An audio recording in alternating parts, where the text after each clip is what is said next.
उधर बरेली में फसलों में आग लग गई और आग लगने की घटनाएं लगातार सामने आ रही हैं। ये घटनाएं थमने का नाम ही नहीं ले रही हैं। थाना मीरगंज इलाके के गुलरिया गांव में आगजनी की घटना के बाद करीब 20 एकड़ गेहूं की फसल जलकर खाक हो गई है। 8 रुपए की बिजली की तारों के आपस में टकराने के चलते खेतों में आग लगी और आग फैलती चली गई, जिससे नुकसान हुआ है किसानों को।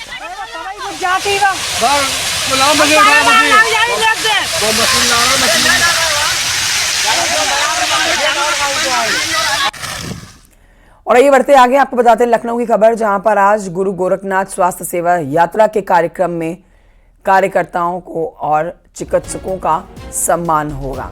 यहां पर सीएम योगी सभी कार्यकर्ताओं को सम्मानित करने जा रहे हैं। गोमती नगर विस्तार के सीएमएस सभागार में कार्यक्रम होना है।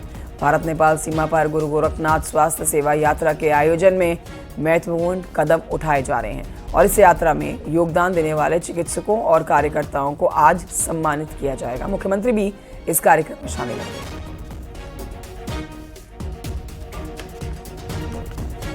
अब आपको बताएं कि प्रधानमंत्री नरेंद्र मोदी के कानपुर दौरे को लेकर मुख्यमंत्री योगी आदित्यनाथ लगातार कानपुर का दौरा कर रहे हैं और कार्यों की समीक्षा कर रहे हैं। इसी बीच कल की तस्वीरें हम आपको दिखा रहे हैं। मुख्यमंत्री योगी आदित्यनाथ पहुंचे थे यहां कानपुर और प्रधानमंत्री के पहुंचने की तैयारियों का जायजा तो लिया ही, साथ ही यहां उन्होंने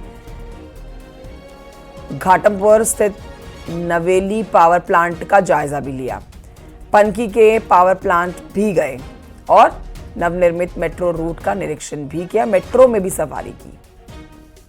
सीएम योगी ने नयागंज मेट्रो स्टेशन से रावतपुर स्टेशन तक मेट्रो का सफर किया। मेट्रो प्रोजेक्ट का जायजा लेने के बाद सीएम योगी ने पीएम मोदी के प्रस्तावित रैली स्थल का जायजा लिया।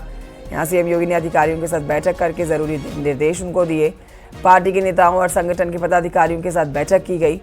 पीएम मोदी 24 अप्रैल को आ रहे हैं कानपुर। उससे पहले कानपुर वासियों के बीच में प्रदेश के मुखिया योगी आदित्यनाथ पहुंचे।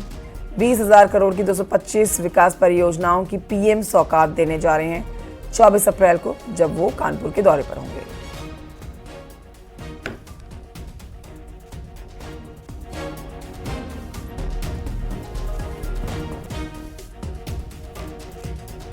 इससे पहले सीएम योगी ने गोरखपुर में हर्बर्ट बांध पर बन रही 4 लेन सड़क का भी निरीक्षण किया था। कल सुबह 735 करोड़ की लागत से 3 परियोजनाओं पर काम किया जा रहा है और इन्हें पूरा हो जाए तो इसके लिए अधिकारियों को निर्देश दे दिए गए हैं जल्द से जल्द पूरा करने के लिए।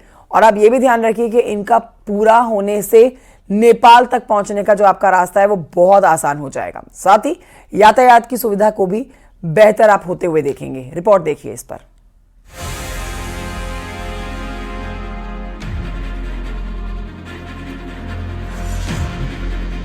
रविवार सुबह से ही सीएम योगी लगातार निरीक्षण कार्य में जुटे रहे। गोरखपुर में हार्वर्ड बांध पर बन रहे 4 लेन सड़क के निर्माण कार्यों का सीएम योगी ने निरीक्षण किया। निरीक्षण के बाद जनसभा को संबोधित करते हुए उन्होंने कहा कि इस 4 लेन से बाढ़ बचाव के साथ ही यातायात की बड़ी समस्या का समाधान होगा। विकास परियोजनाओं पर कुल 700 करोड़ से ज्यादा का खर्च होगा।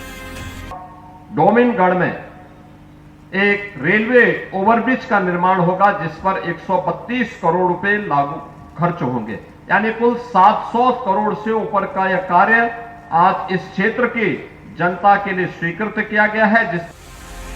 स्थलीय निरीक्षण के दौरान मुख्यमंत्री ने 4 लेन की ड्राइंग मैप को देखा और प्रोजेक्ट की जानकारी ली। साथ ही अधिकारियों को जरूरी निर्देश दिए और काम को वक्त से पूरा करने की डेडलाइन भी तय की। जिस पर युद्ध स्तर पर कार्य चल रहा है, मुझे पूरा विश्वास है कि समय से कार्यदायी संस्थाएं इन कार्यों को करेगी। गोरखपुर के लोगों को इससे राहत होगी और मैं ऐसा मानता हूं कि तात्कालिक रूप से कुछ लोगों को परेशानी हुई होगी। प्रशासन इस चीज को सुनिश्चित करेगा कि किसी का भी मकान या कोई मंदिर, कोई धर्मस्थल मार्ग में आ रहा हो, उसको सम्मानजनक ढंग से व्यवस्थित रूप से उसका पुनर्वास करते हुए लोगों को उसका कंपनसेशन भी दे दिया जाए। दरअसल गोरखपुर चारों ओर से जल से घिरा हुआ क्षेत्र है। रोहिन नदी से बचाव के लिए माधोपुर तटबंध बना हुआ है। राप्ती और रोहिन नदी का संगम डोमिनगढ़ में होता है और इसके बाद राप्ती नदी गोरखपुर के पश्चिम की ओर से बहती है। राप्ती नदी की बाढ़ से बचाव के लिए हार्वर्ड बांध बना हुआ है। Bureau report, news 18।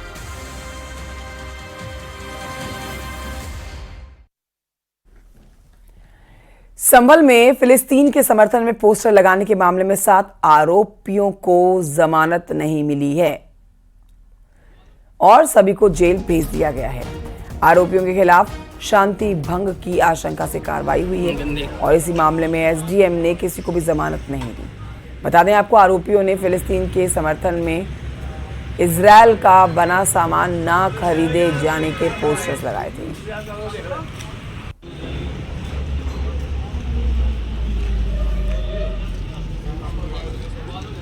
बहुत स्पीड से लोग गाड़ी लियो ना सब अंदर। अरे भाई लखनऊ में एसटीएफ ने रविवार को असिस्टेंट प्रोफेसर परीक्षा के फर्जी प्रश्न पत्र बनाकर ठगी करने वाले इन 3 आरोपियों को गिरफ्तार कर लिया। महबूब अली, बैजनाथ पाल, विनय पाल, इन तीनों के नाम है। इन्हें गिरफ्तार किया गया है। गिरोह के 3 सदस्यों को वेब मॉल से, इस इलाके से गिरफ्तार किया है, मॉल के पास से। तीनों में एक आरोपी गोंडा के डिग्री कॉलेज का सहायक प्रोफेसर है। आरोपियों के पास से एसटीएफ ने 12 लाख की नकदी, कार, अन्य दस्तावेज बरामद किए। इसके साथ ही गिरोह से जुड़े हुए अन्य लोगों की तलाश अब की जा रही है। फिलहाल ये तीनों पुलिस की गिरफ्त में, जिनसे कई सवाल जवाब हो रहे हैं।